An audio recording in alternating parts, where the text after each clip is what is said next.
Om Swastiastu. Assalamualaikum warahmatullahi wabarakatuh. Salam sejahtera untuk kita semua. Salam Namo Buddhaya. Selamat malam kepada rekan-rekan, sahabat Handai Tolan dimanapun Anda berada.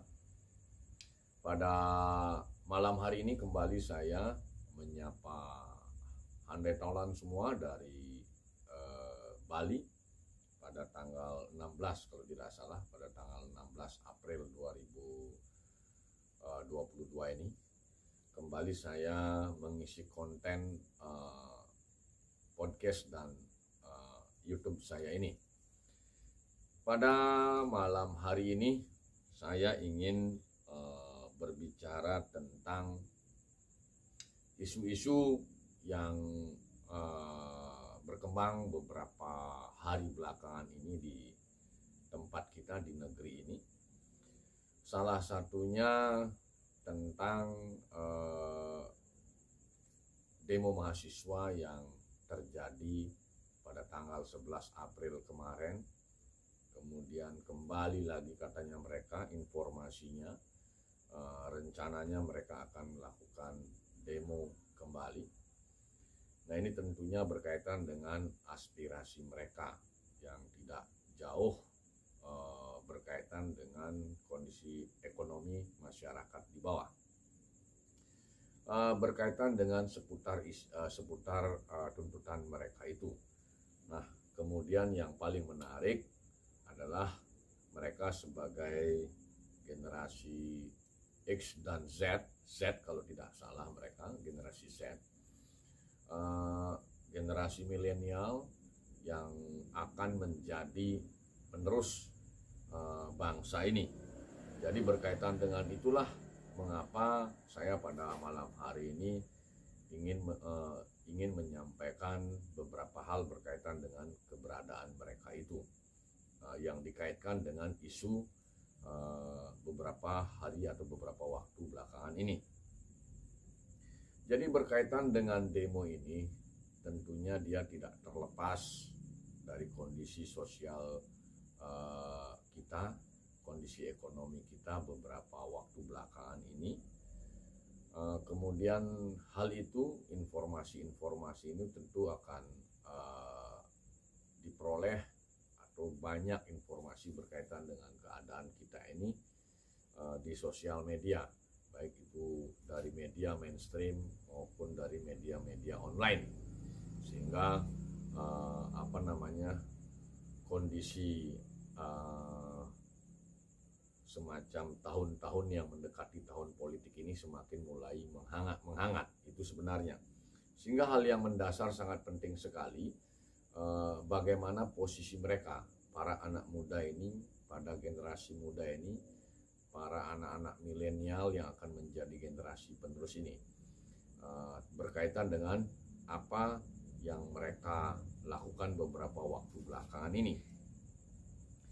Jadi sebelum masuk ke hal tersebut, yang paling mendasar sekali pandangan saya sejak reformasi, terutama sejak pemilu Pilpres 2014 kalau tidak salah, kemudian Pilpres 2019, masyarakat kita itu betul-betul terbelah.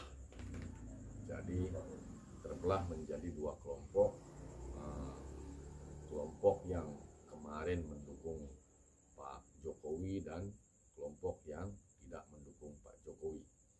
Ternyata Pilpres sudah selesai 2019, namun ternyata indikasi di lapangan, indikasi di tengah masyarakat, kondisi itu sepertinya belum berkesudahan, sehingga yang pada saat pemilu kemarin ada muncul terminologi atau diksi cebong kampret, malah bertambah ada bahasanya atau katanya itu diksi kadrun.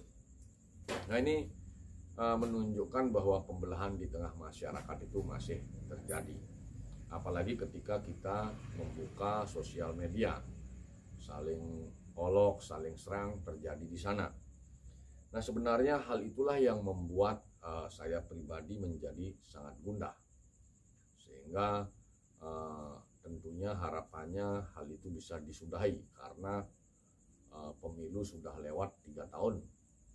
Jadi semestinya kita sudah tidak terlalu memikirkan itu, kita semestinya harus fokus berbuat, bekerja atas sesuai dengan pekerjaan atau swadharma kita masing-masing, terkecuali ketika terjadi hal-hal yang mungkin pandangan kita tidak sesuai dengan apa yang menjadi amanat konstitusi kita. Nah, itu yang perlu tentunya kita cermati bersama. Berkaitan dengan hal itu, dengan kondisi berbangsa hingga hari ini, kemudian kejadian demonstrasi mahasiswa tanggal 11 April kemarin, kemudian mereka berencana akan melakukan demonstrasi kembali. Nah, tentunya saya ingin sekali menyampaikan beberapa pemikiran-pemikiran saya berkaitan dengan bagaimana kita mengatasi kondisi hari ini. Nah, tentunya yang menjadi pijakan kita pastinya adik-adik generasi muda ini. Jadi harapan saya bagaimana caranya kita semua bisa bersatu kembali. Bersatu, betul-betul bersatu, tidak hanya narasi saja, tetapi secara faktual. Jadi mari kita bersatu semua, bersatu di bawah panduan atau pedoman guide kehidupan kita, itu nilai-nilai Pancasila. Itu sebenarnya harapan saya, kenapa saya membuat konten malam hari ini. Jadi kemudian yang kedua, mari sudahilah diksi cebong, kampret, dan kadrun, dan lain-lain mungkin yang ada, yang mungkin belum saya ketahui. Sudahilah diksi tersebut. Kemudian kita yang ketiga, harapannya tentunya kita semua fokus kerja cerdas, kemudian belajar cerdas, dan yang paling penting setiap orang dari kita ini bagaimana mengambil setiap momentum yang positif, yang baik untuk kemajuan kita masing-masing, kemajuan kita bersama. Tentunya itu yang perlu kita cermati di poin ketiga. Poin keempat, berkaitan dengan apa yang akan dilakukan mahasiswa, menyampaikan aspirasinya. Terlepas dari hal itu, ini menjadi poin keempat yang perlu dicermati oleh kita semua. Jadi kita harus mengambil momentum rencana pemilu 2024 ini. Rencana pemilu 2024 2 tahun lagi, 2 tahun ke depan. Jadi ambillah momentum itu, gunakanlah momentum itu harapannya untuk memperbaiki, mereformasi selimut sistem politik bangsa kita. Karena inilah sebenarnya akar masalahnya. Saya sudah menyampaikan pada konten YouTube saya sebelumnya, mungkin beberapa bulan yang lalu atau mungkin tahun lalu, ada di konten YouTube saya. Jadi akar masalah kita itu sebenarnya selimut sistem politik kita. Jadi selimut sistem politik kita ini, ketika kita menggunakan momentum pemilu 2024, upayakanlah kita mendorong munculnya calon-calon yang baik, tidak sekedar cerdas, tidak sekedar kekuatan finansial, tetapi dia juga baik, soleh, memiliki SQ, spiritual intelligence, yang spiritual question yang bagus. Karena dengan mendorong orang-orang yang baik dan punya kompetensi masuk sebagai pejabat politik, entah itu sebagai senator, sebagai anggota dewan, sebagai kepala daerah, sebagai mungkin kepala negara. Inilah sebenarnya salah satu cara kita untuk memungkinkan munculnya kebijakan-kebijakan publik yang baik, kebijakan publik yang pro kepada rakyat mayoritas, kebijakan publik yang berorientasi benar-benar kepada kemajuan kita bersama, kemajuan kita berbangsa, kemajuan kita semua secara bersama-sama. Yang paling penting dalam suasana kehidupan yang harmoni, dalam suasana kehidupan yang harmonis, tidak saling curiga, tidak saling serang, tidak saling fitnah. Nah, itu sebenarnya akar masalah kita. Karena pandangan saya pribadi, selimut sistem politik ini yang memang sepertinya masih tersandera. Karena ada polarisasi kekuatan di dalam parlemen itu. Pada hari ini kalau tidak salah 9 atau 10 partai politik ada di parlemen di pusat itu. Jadi sebenarnya kalau kita bicara konseptual, harusnya ada 2 polarisasi kekuatan saja, A dan B. Sehingga dalam pengambilan keputusan itu, pengambilan kebijakan itu, publik betul-betul bisa mengawasi. Jika keputusan kelompok A itu tidak sesuai dengan aspirasi publik, ya jelas pada pemilu 5 tahun ke depan kelompok A tidak akan dipilih oleh publik mayoritas. Nah, itu yang ingin saya sampaikan pada vlog saya malam hari ini.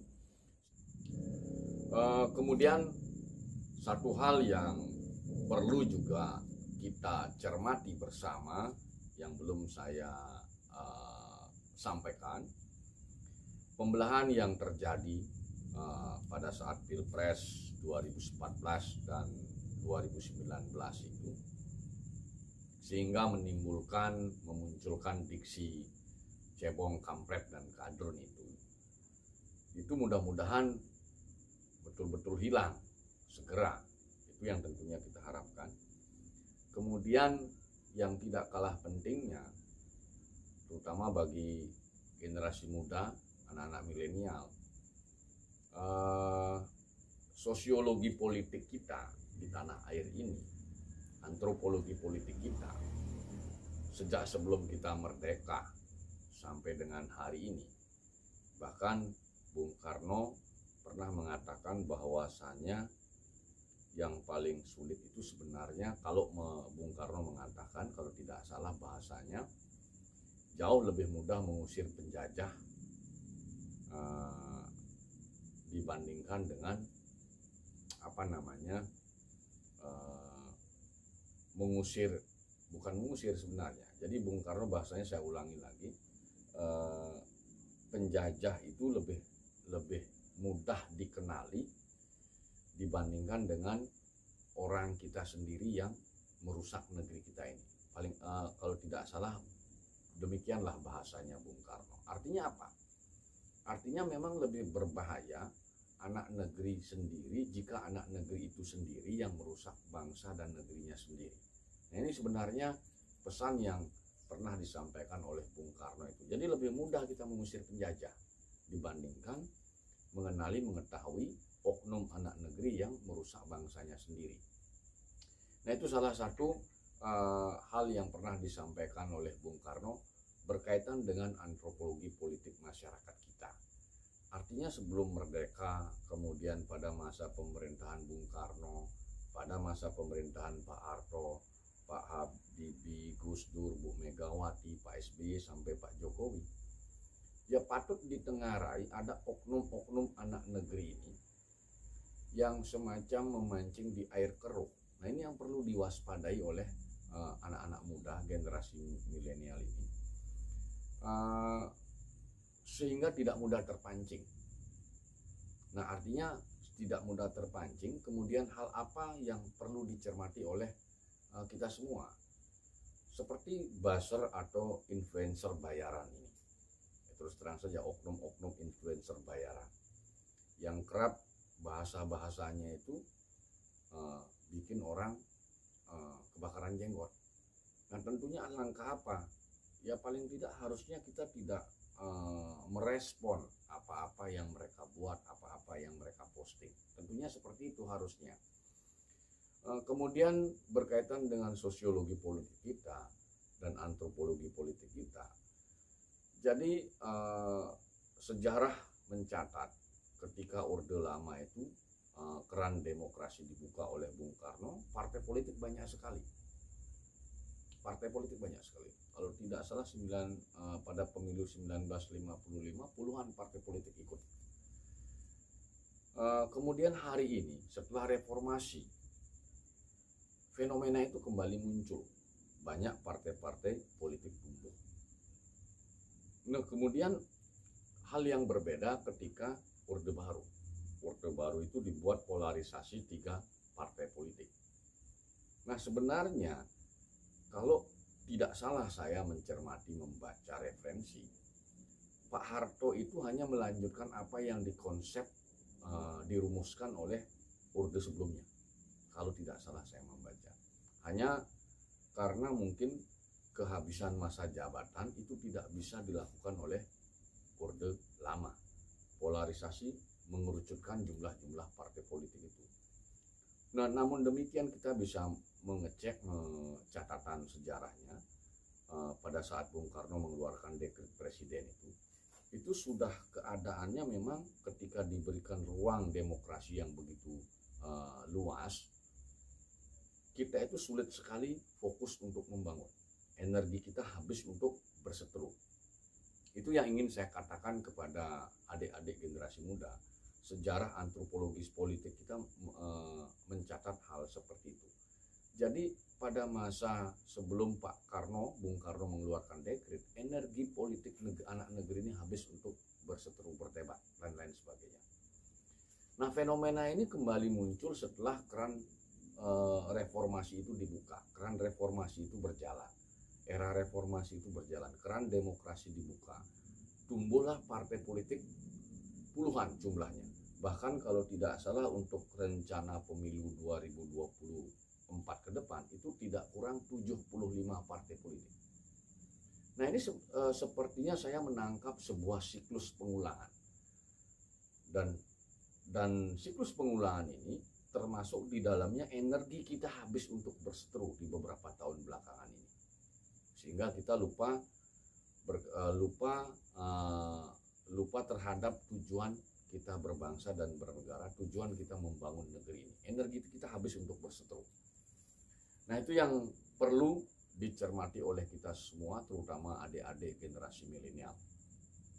Yang perlu juga dikaitkan dengan tadi bagaimana dilakukan polarisasi kekuatan pada masa Orde Baru, 3 partai politik waktu itu. Kalau tidak salah P3, kemudian Golkar, PDIP. Nah, ini sebenarnya rumusan ini sebagaimana saya katakan tadi telah dirumuskan sebelumnya, hanya Orde Baru mengeksekusi hal tersebut. Nah, ini tentunya melalui perumusan yang mendalam berkaitan dengan bagaimana sosiologi politik di bawah, di tengah masyarakat. Dan kalau kita cermati, itu memang polarisasi sampai hari ini demikian adanya kalau diperas. Jadi ada kelompok kiri, kemudian ada kelompok tengah-tengah, dan ada kelompok kanan. Nah, ini yang perlu kita cermati semua. Jadi antara kelompok kiri dan kelompok kanan ini sulit sekali ketemunya. Maka di tengah-tengah muncul yang namanya kelompok nasionalis itu. Ini yang perlu kita cermati bersama sebagai pembelajaran sosiologi politik dan antropologi politik kita. Namun demikian, kuncinya sebenarnya pada kelompok nasionalis yang ada di tengah-tengah ini. Karena saya pribadi, opini saya, pemahaman saya, pendapat saya, yang namanya paham, keyakinan berkaitan dengan afiliasi politik, itu sangat sulit dihilangkan, dimusnahkan. Baik yang ekstrem kanan maupun yang ekstrem kiri. Meskipun ada regulasi yang mengatur aliran ini tidak boleh berkembang. Tetapi yang namanya pemikiran-pemikiran atau mazhab-mazhab politik itu tidak bisa kita nihilkan. Tidak semudah yang kita bayangkan. Artinya meskipun regulasi mengatur tidak boleh kelompok tertentu tumbuh dan berkembang. Katakanlah misalnya di Indonesia, PKI tidak boleh. Apakah paham sosialisme tidak boleh?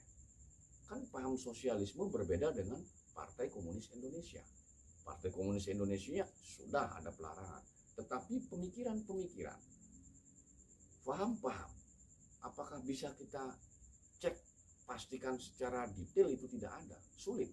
Karena pikiran manusia itu selama bahkan manusianya mati, pemikirannya bisa tertuang di dalam tulisan-tulisan, diwariskan. Nah, itu yang perlu dicermati oleh adik-adik generasi muda kita. Demikian juga yang ekstrem kanan. Tadi saya bicara ekstrem kiri. Dan sejarah mencatat kalau yang ekstrem kiri misalnya, yang sudah berbentuk partai dulu pada masa Bung Karno dulu, pada masa awal-awal kemerdekaan kita. Jadi tahun 48 PKI pernah melakukan pemberontakan, itu fakta. Kemudian itu tahun 1965 dan terjadi. Masalah dari mana sumber ide gagasan kejadian-kejadian itu kita tidak, saya pun tidak bisa memastikan. Bahkan pakar-pakar ahli-ahli sejarah tidak ada yang bisa memastikan di mana muncul gagasan awalnya. Sehingga ada kelompok yang mengatakan bahwa sejarah itu ada yang mengatakan sejarah itu dibelokkan. Ada klaim lah antar kelompok tertentu. Tetapi faktanya kasus kejadian itu terjadi. Baik pemberontakan PKI 1948 maupun pemberontakan PKI 1965. Yang perlu dicatat bahwa kejadian itu terjadi. Masalah ide gagasan dari mana awalnya kita semua belum tahu dan tidak ada titik terang, belum ada titik terang. Pandangan saya, opini saya. Tetapi yang perlu dicatat oleh kita semua termasuk generasi muda, kejadian 48 dan kejadian 65 memang benar terjadi. Nah, itu mengindikasikan bahwa yang namanya ekstrem kiri itu tidak nihil. Demikian juga yang misalnya, mohon maaf, yang ekstrem kanan. Ada pemberontakan DII. Itu fakta. Nah, berkaitan dengan itu yang saya katakan tadi, pengulangan sosiologi politik, kemudian antropologi politik kita seperti itu. Hal inilah yang perlu dicermati oleh generasi muda. Jadi jangan sampai ini diperkeruh, hal ini semakin dibikin semrawut, sehingga energi kita habis untuk bertengkar. Energi kita habis untuk saling curiga. Sementara opini saya, mohon maaf, mungkin ada kekuatan besar yang sengaja memelihara ini di luar negara bangsa kita ini. Tetapi dia memiliki tangan-tangan tak terlihat yang selalu merecoki kita. Itu yang perlu kita cermati. Izin sambil saya nyerumput teh spesial Bali. Nah, hal itulah yang perlu kita waspadai dan cermati bersama. Jadi bagaimana kita berkomunikasi dengan semua saudara kita, antara kelompok kanan dengan kelompok kiri tidak saling curiga, yang ditengahi oleh kelompok tengah-tengah nasionalis ini. Karena saya memiliki keyakinan, baik yang kelompok kanan maupun kelompok kiri, sepanjang dia bersepakat bersama-sama di bawah naungan Pancasila, saya berharap tidak ada keinginan untuk katakanlah memunculkan negara khilafah, memunculkan negara komunis, sepanjang kita selalu bersama-sama bergandengan tangan. Tentunya demi nusa bangsa. Nah, itu yang perlu kita cermati bersama. Sehingga catatan kritisnya, jangan sampai energi kita ini habis untuk saling curiga. Sehingga hal ini, kondisi ini dimanfaatkan atau mungkin juga sengaja diciptakan oleh tangan-tangan tak kentara. Bahasanya tangan-tangan oknum-oknum oligarki. Termasuk dugaan saya, merekalah yang sebenarnya merequest selimut sistem politik kita. Sehingga kondisi kita seperti hari ini, padahal kalau kita melihat referensi kekayaan alam kita, kemudian sebenarnya kualitas SDM kita, saya memiliki keyakinan apabila urusan pendidikan ke depan dilakukan dengan lebih baik, saya memiliki keyakinan orang-orang Nusantara ini menjadi orang-orang yang terbaik sebenarnya. Tidak kalah dengan orang-orang Yahudi kecerdasannya. Saya memiliki keyakinan seperti itu. Sepanjang urusan pendidikan dikelola dengan baik, bisa dikelola atau sudah dikelola dengan maksimal. Nah, itu yang perlu menjadi tambahan berkaitan dengan fenomena kita belakangan ini. Tentunya tumpuan saya pribadi kepada adik-adik generasi muda, kelompok milenial, yang suaranya dalam komposisi demografi penduduk itu paling banyak. Jadi Andalah yang paling banyak suaranya, Andalah yang populasinya paling banyak, kemudian yang paling penting Andalah yang akan membawa bangsa ini ke depan. Demikian hal yang bisa saya sampaikan. Apabila dalam penyampaiannya ada yang kurang, saya mohon maaf. Saya tutup dengan menyampaikan Pramesanti. Om Santi Santi Santi Om. Assalamualaikum warahmatullahi wabarakatuh. Salam sejahtera untuk kita semua. Salam Namo Buddhaya. Terima kasih. Selamat malam. Salam dari Jember.